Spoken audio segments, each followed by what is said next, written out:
Second full day. Schedule's a little different from yesterday, but second full day of our lectureship. We know we have several from other congregations and congregations in other states, and we're very happy that you thought enough of this program to take time out of your busy schedules to come and be with us today. In just a few minutes, I will introduce our speaker, but right now I'm going to ask Kevin Rhodes to come and lead us in prayer. Kevin is the preacher for the Granbury Street Church of Christ in Cleburne, Texas.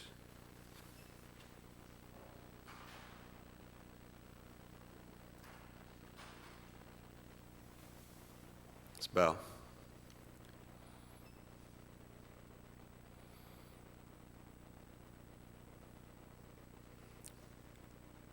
Our great God and Father in heaven, we're so thankful for an opportunity once more to be together and to consider such weighty matters that concern souls. We're thankful for the preparation that has been done for this lectureship, for all involved, and especially now do we ask your blessings upon Brother Jackson. We're thankful for his work. We thank you for his preparation, for his service in the kingdom. We're thankful, Father, that we can know that you are, how much you've loved us, and all that you've done for us. And pray, Father, that we might equip ourselves to be able to help others see this when there is so much doubt in the world around us. Please bless us, Father. Bless us this hour. May our hearts and our minds be open unto the message. And may we consider, Father, the great things of your word and of you in all that we do. Please forgive us of our sins, we pray in Jesus' name. Amen.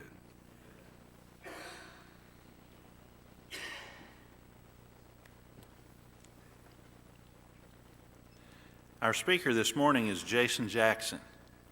Jason is a graduate of Freed-Hardeman University, graduated in 1992, and for the last 25 years he has preached for the East Main Church of Christ in Stockton, California. Brother Jackson serves as co-editor of the Christian Courier. He is the author of the book Stronger Than Ever.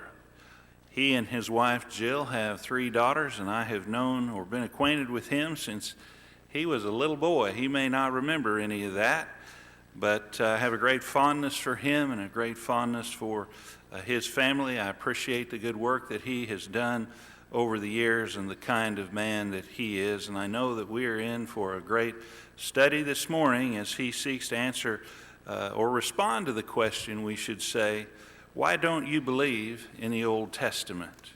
Brother Jackson.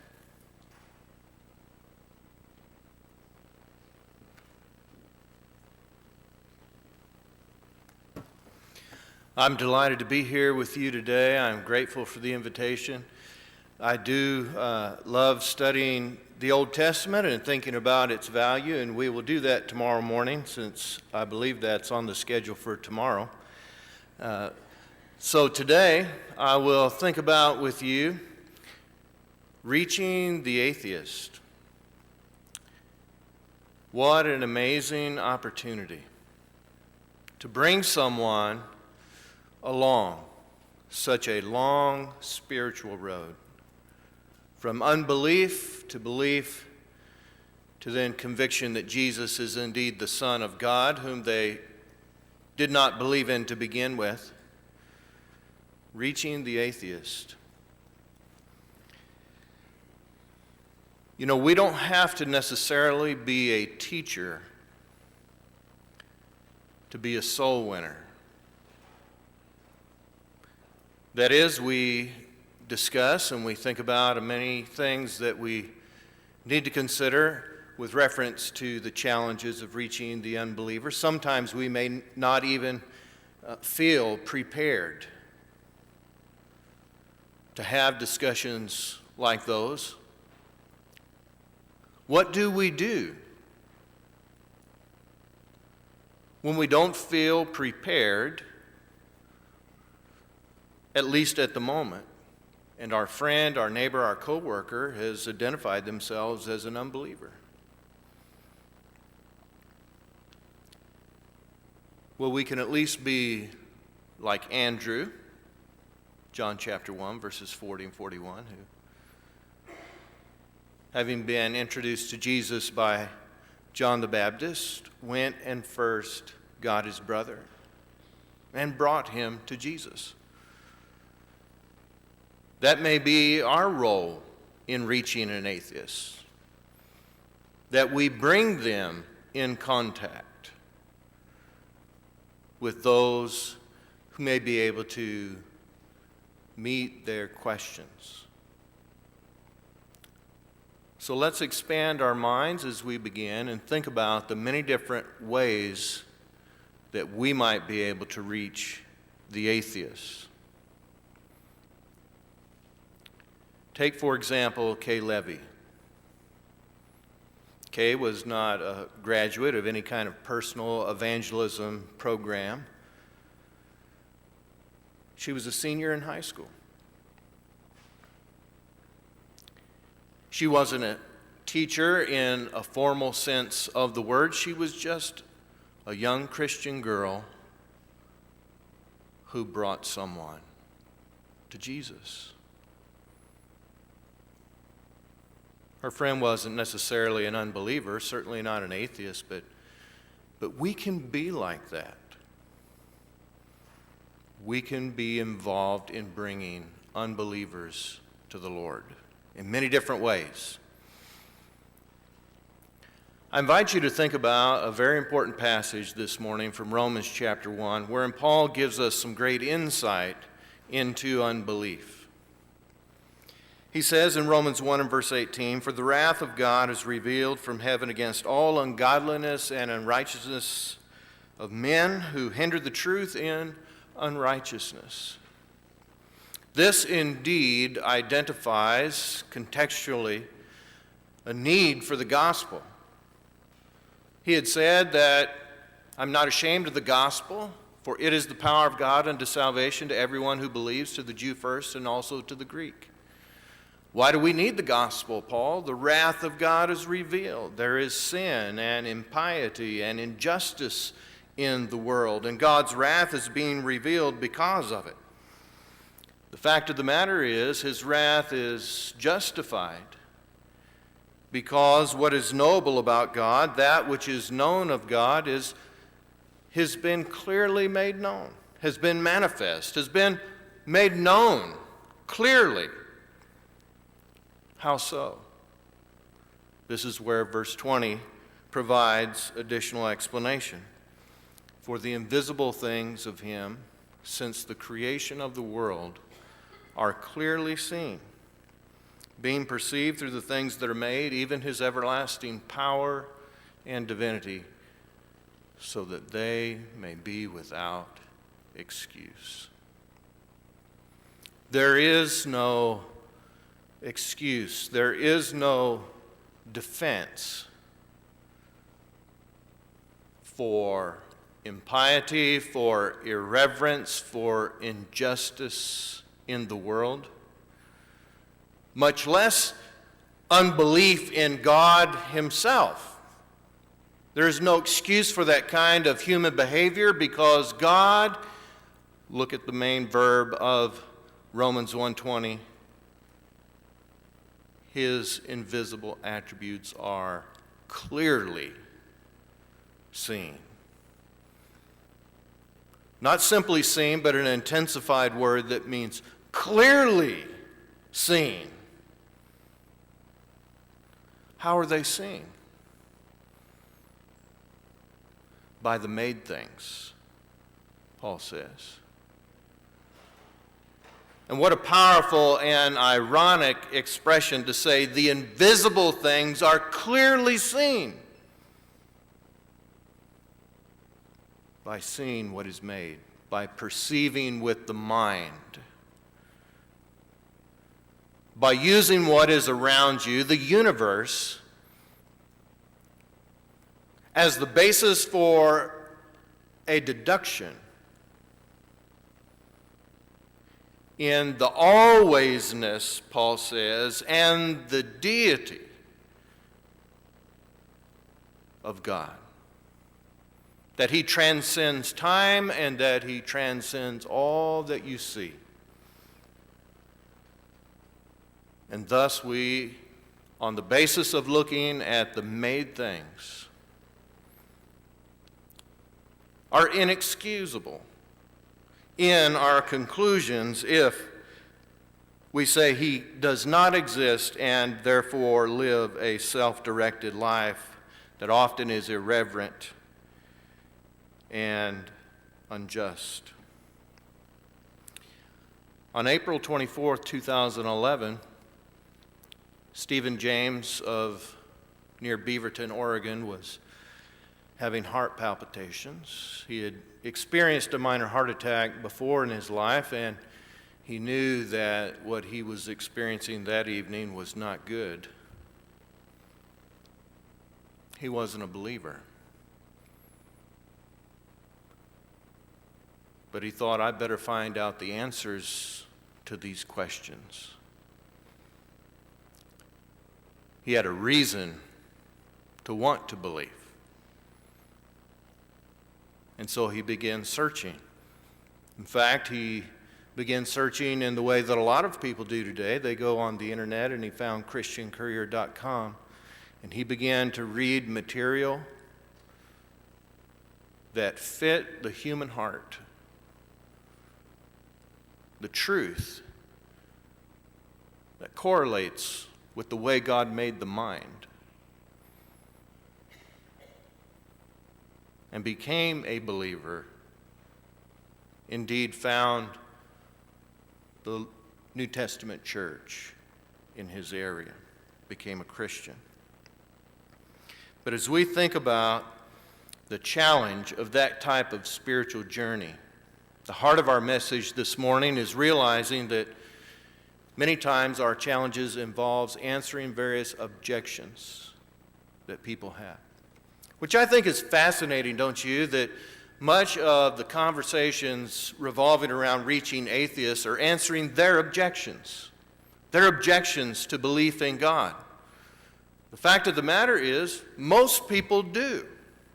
Most people do believe in God, in spite of all of the objections that have been around for centuries and centuries. Most people still believe in God anyway.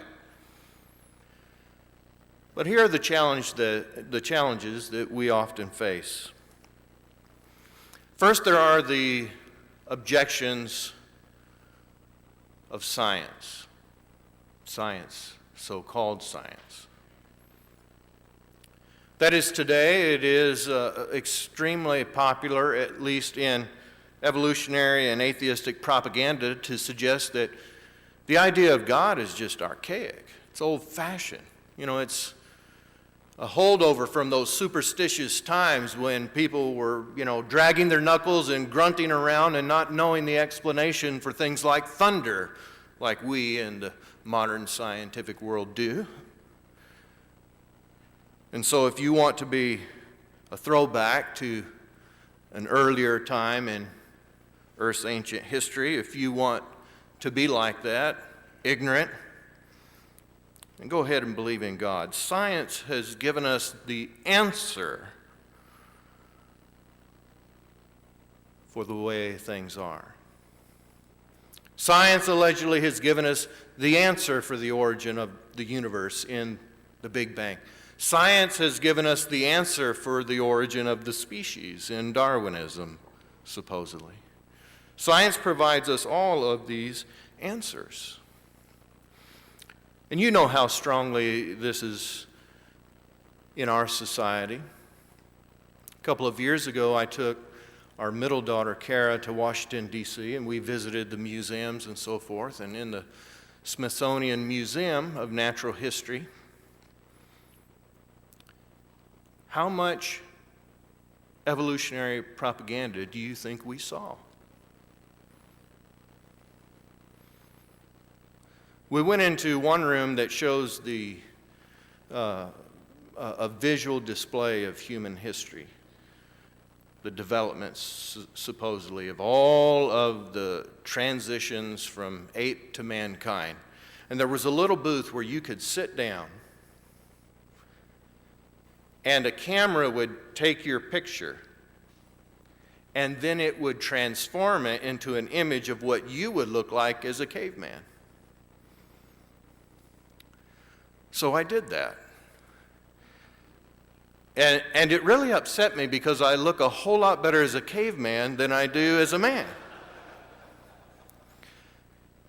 But think about the millions and millions of people who go through the museums all across our country and see the, quote, proof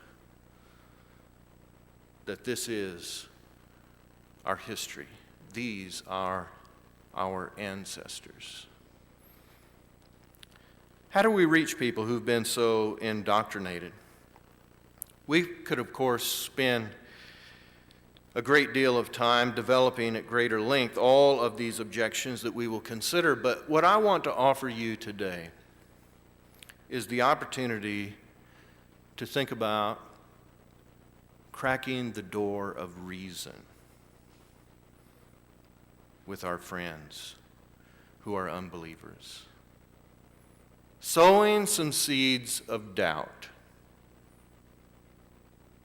When it comes to these objections from scientific communities and proponents of these ideas that we have put forward this morning, like the Big Bang and Darwinism and so forth, think about some of the basic underlying assumptions.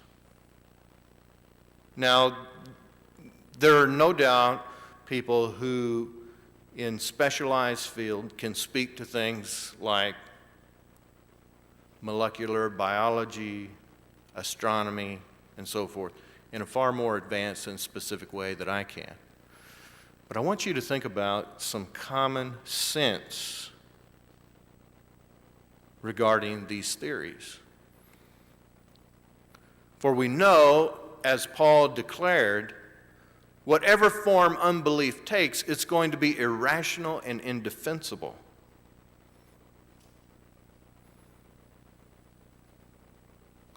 And here's the question. We've all heard it, and it needs to be asked to open the door of doubt. That little ball that was the size of a pin, right? That exploded, from which all this order and life and amazing universe came from. Where did that come from?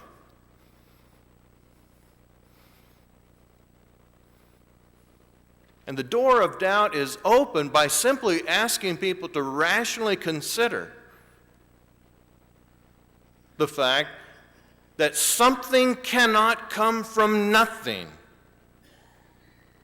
but they want to start with something. They want to start with something, but that's not where the discussion should begin. Where did it come from? Regarding Darwinism, how advanced are we in our study of these things, supposedly? When something is supposed to be so airtight, so fact, taught in the public schools, reinforced in all of our museums, but yet if they find something, if they find anything, like a half of a tooth or a fingernail or anything like that, that they can say, we have found the missing link, it makes national news. Why is that? Because the facts of the matter are in the fossil record that allegedly is the proof, the demonstrable evidence of evolution, the fossil record simply mirrors life as we know it, except for those animals that have become extinct. There are not just missing links, there's missing chains. Where are the transitional fossils? Haven't we asked that? Where are they? In the fossil record, dogs are dogs and cats are cats and monkeys are monkeys, and that's what you have. A representation of life with discernible boundaries between kinds. When we consider that, I think we can open the door of doubt by asking simple, logical questions. But another objection that is often raised and one that evokes a great deal of emotion and really touches everyone is the idea of suffering. Why would an omnipotent and omnibenevolent God allow something to happen like the Holocaust, like the atrocities across the world throughout the generations and throughout the ages and even in our day? If there is a God, some say, well, he's not the God you believe in. He either can't do anything about it or won't. He's not the God, obviously, that you believe in. There are many things to consider in discussing the topic of suffering, but I'm narrowing our focus to think about a couple of common sense questions. The first observation I want to make is this: how long has suffering been around? Been around a long time. And if it was simply a foregone conclusion that suffering becomes so problematic for the believer that we must conclude that God does not exist, I ask again, why are most people still believer and people who suffer? Do you suffer? Have you had grief and heartache in your life? Have you ever lost someone to death? And you still believe in God. Doesn't that account for something? But how do we answer when we're pressed? How do we respond to someone who has bought into the objection? I say that one of the common sense questions we can ask is this. So you're saying that you're having a hard time reconciling how it is compatible with an all-powerful, all-loving God for this to exist in the world he created. Is that right? That's right. I cannot reconcile that. So basically what someone is affirming in that regard is this: I don't understand, therefore it doesn't exist. And I say that is a problem, and that is not a foregone conclusion, therefore. It is a problem logically to say, I don't understand something, so it can't exist. Or I don't like the way something is, so therefore it doesn't exist. There are a lot of things in this universe for which you or me may not have an explanation. But it doesn't mean it doesn't exist. A couple of years ago, I watched some lectures from Yale University and a physics professor talking about physics theories and the law of gravity. After about an hour of that, I had a headache. I couldn't follow any of that. But I have a firm conviction that gravity exists. I may not understand it on the level of some physicist, but I know enough not to take a long walk on a short pier. To just say, I don't understand, is not acceptable logically than to dismiss all the evidence from the made things that something more powerful, something eternal, has made this world. And maybe that will crack the door of doubt with some of our friends to say there are many things we don't understand. It doesn't mean they don't exist. One of the objections that you might hear from some of your friends or family members or coworkers, whether they express it with the word postmodernism or not, it is what they mean by saying something like, well, how do you really know? And especially if it takes a condescending bent and then says something to the effect, how do you think you can claim to be the one who knows?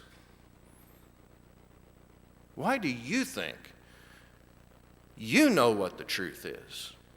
After all, we're just conditioned by our upbringing, we're conditioned by our society. You just believe all that because you're in the infected Western world, and that's the reason for your belief system. And you know exactly what to say in response to someone like that, and it is, well, how do you know that I don't know?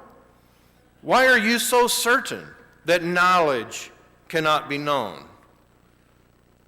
And these are the kinds of common sense questions that ordinary people need to ask and can ask. Because it truly is absurd and illogical for someone to be claiming this special insight with certainty that humankind just can't know things for sure. But then we come to the objection of hypocrisy. We've all heard it, have we not? That the reason someone doesn't believe, well, Christians have committed some of the worst atrocities in the history of humanity. Think of the Crusades and all that. And that's when I just want to stop people and say, hold it a minute. I don't mind having a serious conversation with you, but do not equate the Crusades with Christianity. Do not equate someone marching for political and worldly power, whether they put a cross on a flag or not. Do not equate that with the Prince of Peace and lay that at Jesus' feet, because it is not belonging there. Nevertheless, the objections exist, whether it is to stigmatize a group of people or an individual. People make these kinds of objections, but they're not really based upon reason, but reveal a hidden agenda. Someone might say on a more fundamental level, well, I don't want to go to church down there because there are hypocrites down there. And it's like, there's room for one more, just come on down. Really, the question is this: what does the behavior of a group or one individual say about an objective truth claim? Nothing. It doesn't matter how a person behaves. That doesn't change what reality is. Either God exists or he does not. And how a person who is a theist behaves doesn't affect that truth claim or that reality. But yet these are the objections, of course, that are not rational, we know to begin with. They are indefensible because the logical deduction from the made things is the irresistible conclusion that the eternal, all-powerful God exists and made this world. Paul says, it is clearly seen. A couple of years ago, a number of years ago actually, in the late 80s, a friend and I traveled to Yosemite National Park, and we climbed up to Half Dome, which is about a mile above Yosemite Valley. At 8,800 feet, you can look over Yosemite Valley and have an amazing view of the whole area. We hiked up there and we took some suit and tie in our backpack. And once we got up to the top, we put our suits on and we walked out to the edge where there is a precipice sticking out, overhanging this mild drop, and we had someone take our picture. We were holding our Bibles and standing there in our suits at the top of Half Dome. The few people up there thought we were Mormons. But the amazing thing is that if you can get up high enough to look down and see a vast array of this wonderful creation, if you look at it in detail, if you look at the amazing order, if you think about the fact that there must be an adequate and sufficient cause for every effect, if you think about the fascinating design, within this universe, if you get up and you look down upon it all, Paul says it's so clear that to deny it is inexcusable. And that's the word he uses in Romans 1:20. Clearly seen comes from a compound word that means to look down, and thus the acquired meaning to clearly see. What we're trying to invite our friends to do is climb the mountain of common sense and take a look at this world. And by that, we hope, with some common sense questions, they will be able to see clearly what is truly undeniable. The messages that we can take for today include the following. Not all unbelievers, not all atheists are alike. Some unbelievers are like the gentleman I mentioned earlier in the lesson, Stephen James. Others, indeed, are of the Richard Dawkins type, the hardened atheists who, thinking about it, it's hard to really fathom, whose lives hinge on trying to convince us that life is meaningless, purposeless, and ends in nothingness. And their life is consumed to try to convince us of that. But not everybody's like that. And the point being is this: just because a friend or a coworker says to you, well, I don't believe in God, that is not the time to shut the door and say, oh, they're wayside soil. Because there have been and there will be people who make the transition all the way from unbelief to belief. And we can facilitate that in many different ways.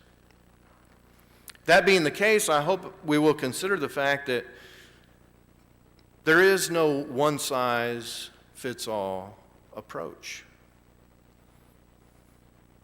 There is no evangelism flowchart that you pull out from your file, atheist, and here it is, and they say this, you ask this, and then you go to this, and this is what's going to work. If it doesn't work, then they're just wayside soil. We have to remember all of the wonderful lessons that Jesus gives us in illustrations, like the kingdom of heaven is like unto leaven. There's some unbelievers that are leavenable. They grieve. Atheists, family members die too. There's an opportunity to let them drink some of the milk of our Christian kindness. And thereby, over time, in a silent and compassionate way, we may soften their hearts and make it receptive to the seed. However, in such difficult tasks and in such a daunting challenge as these, sometimes we conclude that our inability to reach unbelievers must be some flaw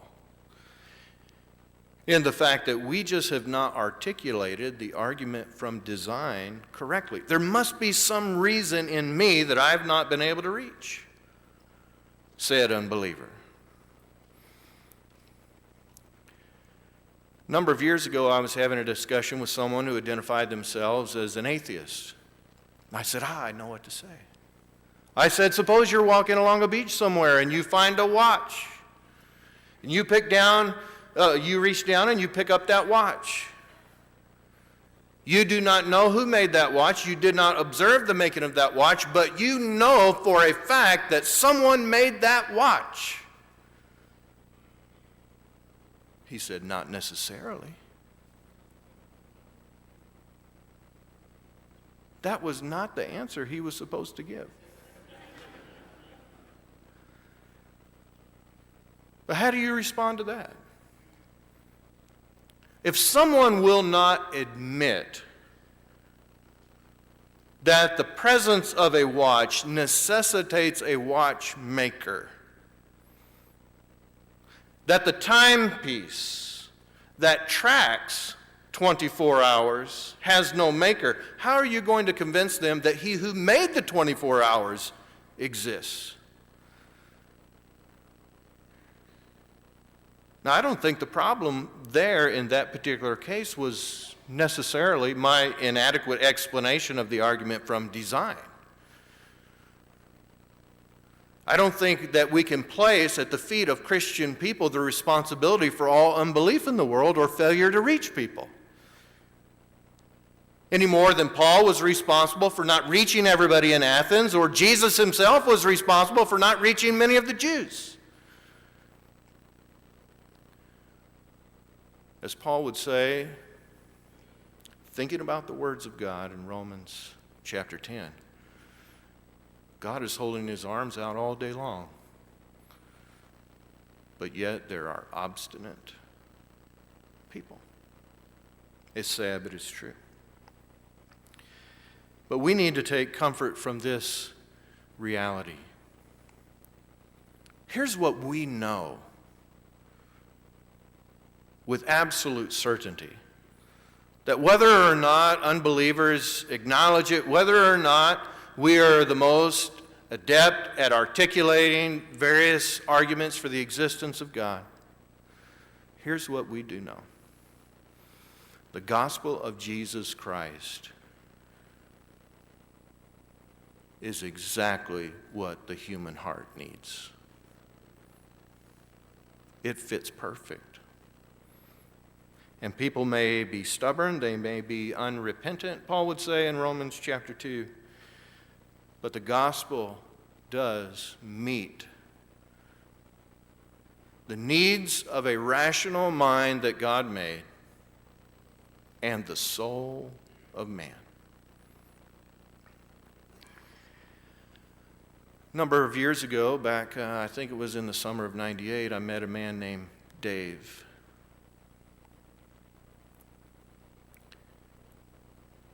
I appreciate that Dave explained to me a little bit about his personal faith journey. He did not grow up in a Christian home. He did not grow up in a believing home in any way, shape, or form. He was a college student way back at California State University, Chico, and he believed in the theory of evolution, but he had some nagging questions. It didn't satisfy his mind. And I would say it didn't satisfy his soul.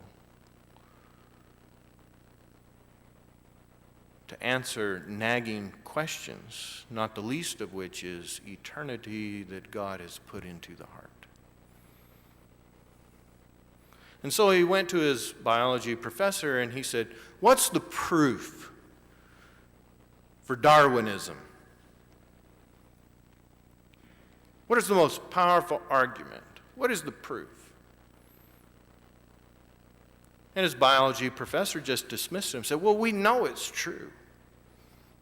And he pressed, and he was not satisfied. His wife, Judy, had recently become a Christian. He shared his frustrations with her, and she had an amazing response. No, not because she had been involved in any of the wonderful personal evangelism programs or courses. She just had a common sense Christian response that anyone can give. You know what she told him? "Why don't you read the Bible?"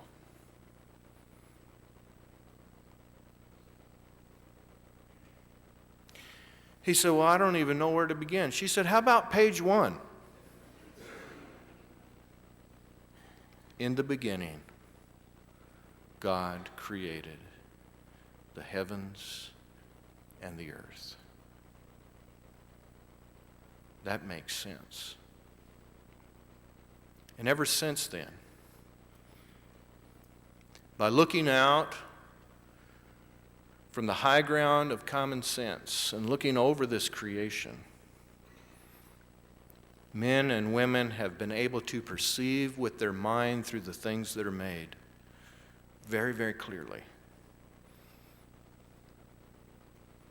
God's everlasting power and his divine nature.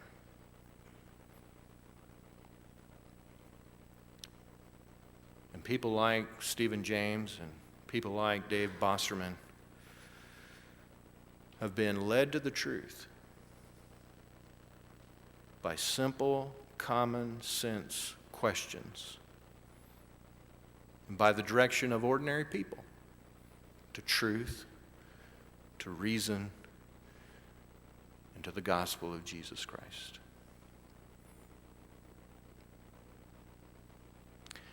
I may never be able to teach and articulate the arguments for the existence of God like some of my brethren who have so studied and prepared themselves very well. But I can be an Andrew. I can invite people to just engage with common sense and reason. And I know, as you do too, that their heart is made and their soul has been created to be a perfect fit for the gospel of Jesus Christ. I may be like Kay Levy, who just invites a friend. We can do that. We can reach out to people. We can bring them to teachers. And I'm so thankful that those many years ago, Kay Levy invited my mom to church. There are teachers, there are bringers, and all of us can play a part in reaching even the atheist. Thank you so much for your kind attention.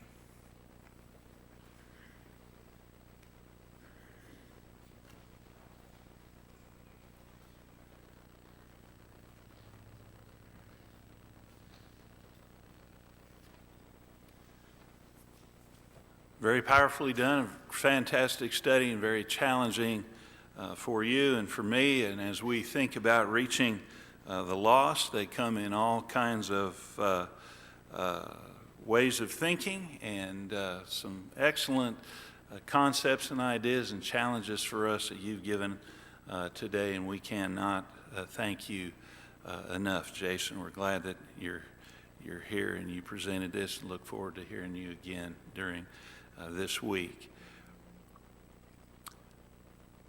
I don't know if you heard that little buzz or not. Someone has sent me a message, but in fact, it pertains to what I'm supposed to say next. So how do you like that? Wish you would have messaged me before I introduced his topic today.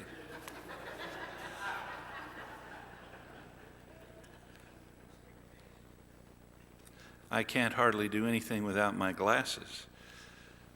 We want to remind you of several things, as I'm getting several texts from the Peanut Gallery. And first of all, just as a matter of course, while you have heard there's no such thing as a free lunch, today at 11:30 here at our building in the multipurpose room, there's a free lunch. Did I get that part right? Okay, so far so good. And then Tuesday night there is the Friends of Southeast dinner, at the Tennessee Children's Home, and you can get a ticket by finding Frank Williams or someone back at the registration table. We also want to encourage you, if you haven't done so yet, to register. And while we have a few minutes before the next speaker, you might avail yourself to some of the displays that we have, but please keep in mind that the ladies are likely still in session. And so at this point in time, we will be dismissed for just a few minutes, but be ready to gather back for our next speaker in just a few minutes.